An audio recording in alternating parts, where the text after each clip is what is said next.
Adrian, just a week out from this year's national draft, can you give us an indication of exactly where this draft sits in terms of depth and, I guess, talent in the pool?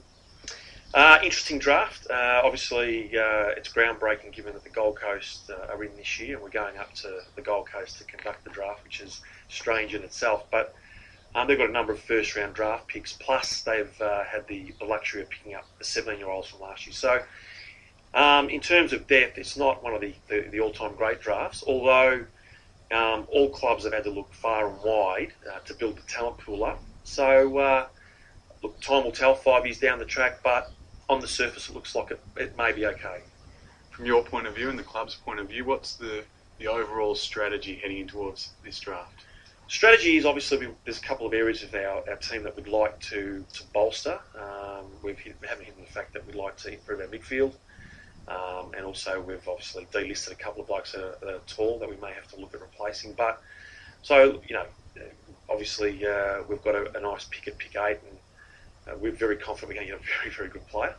Obviously the clubs around us are going to get a good player as well because the depth's very good around that. But we also think with our second round pick, something will fall there that we're pretty excited about.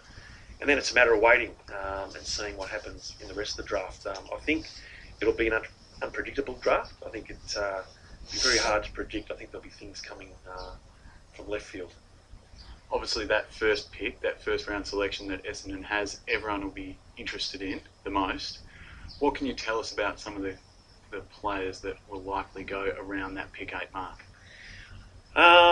There's a number of midfielders, quality midfielders around that pick, and there's obviously going to be a couple of ruckmen there, and there's a couple of key position players. So there'll be something for everyone. I think that Gold Coast have got a number of picks around that area. They'll determine probably what happens, obviously, because they've got a number of picks, but a lot of it will be governed by what they do, I'd imagine, because they've got the one just before us and they've got 3 after us, so they might take one that we're pretty keen on.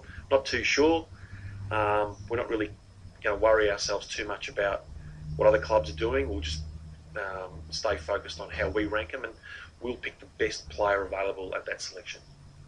In terms of the delistings you talked about, that opens up possibly a few more selections. What does that do to change your philosophy in terms of how you'll approach it all? Interesting, having 2 delists just this week meant that with the draft next week that we probably had to recheck a lot of our research and just go back over a few things and go back and talk to a couple of people because we didn't think we'd be that far back in the draft up until last week.